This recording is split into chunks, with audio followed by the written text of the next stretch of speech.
Hey everyone, so today we're looking at the S30, which is right here, and it's going to be imaging this bird feeder right about there.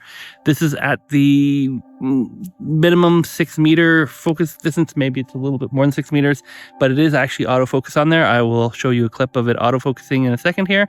And I wanted to show you what it's going to do when you are imaging on a bird feeder. Now, I set it up to time lapse because it doesn't have like one of those bird tracking setups yet.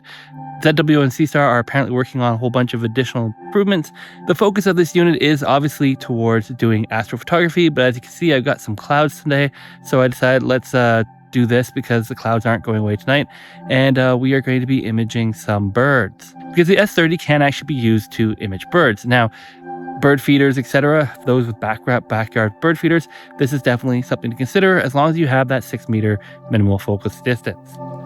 Setup is pretty simple. I have a little video here running, and you can see the lovely red-bellied woodpecker here. I did lift the levels a little bit here in post in the video because originally the SeeStar was a little bit darker because it was taking account of the very light background of the snow, which is not that difficult a thing to do, but I just thought I'd mention it that this is not straight out of the camera.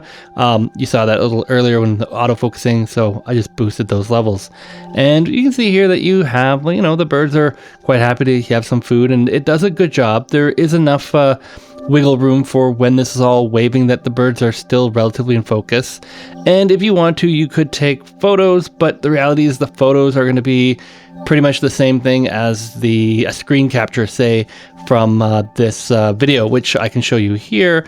And that's pretty much it, everybody. You just can sit back and enjoy some really nice pictures of birds from the comfort of your home, or you know, far enough back that they'll come out and apparently eat all your bird seed. So I hope you enjoyed this video, and if you want to learn more about the S30, there are links in the description below.